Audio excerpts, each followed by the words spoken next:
नमस्कार, मैं हूँ रूबी सिंह और आप देख रहे हैं जयपुर एक्सप्लोर मैगजीन का डिजिटल प्लेटफॉर्म, जहां हम आपके लिए लेकर आते हैं देश दुनिया से तमाम बड़ी खबरें।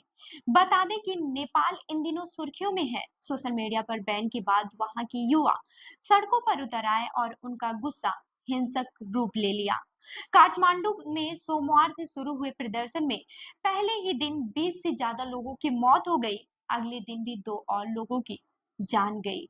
वहीं भारत ने इस पूरे मामले पर काफी सावधानी बरती है।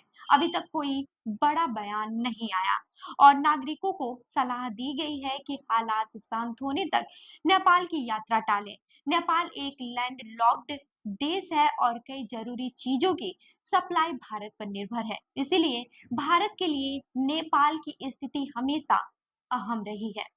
नेपाल का भूगोल भी भारत और चीन के बीच की राजनीति में महत्वपूर्ण है। यही कारण है कि भारत लगातार नेपाल की घटनाओं पर नजर रखता है। हाल ही में लिपुलेख के रास्ते व्यापार शुरू होने पर नेपाल ने इसे अपना हिस्सा बताया, जिससे कि दोनों देशों के बीच थोड़ी खींचतान बनी।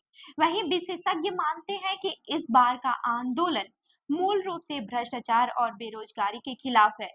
युवा रोजगार, सिंचाई और खाद जैसी बुनियादी सुविधाओं की कमी से परेशान है।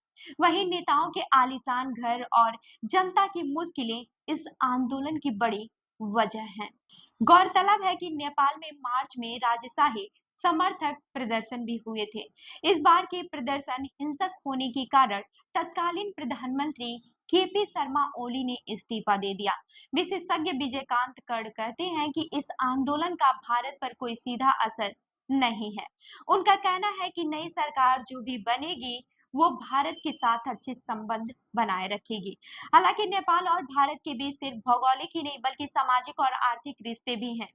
वहीं दोनों देशों के लोग रोजगार के लिए एक दूसरे के यहाँ आते हैं और सीमावर्ती क्षेत्रों में बसावट इतनी मिली जुली है कि यह जान पाना मुश्किल है कि कौन सा इलाका किसका है। वहीं विशेषज्ञ प्रोफेसर धनंजय त्रिपाठी मानते हैं कि भारत को संवेदनशील बने रहना चाहिए। हालांकि फिलहाल इसका कोई बड़ा असर नहीं दिखता। भारत को यह सुनिश्चित करना होगा कि ऐसा संदेश न जाए कि वो नेपाल के नेताओं को बचा रहा है। वहीं नेपाल में युवा नाराज है, शासन व्यवस्था कमजोर है और आर्थिक हालात भी कठिन है। भारत के लिए ये संवेदनशील स्थिति है, लेकिन फिलहाल कोई बड़ा प्रभाव नहीं पड़ा।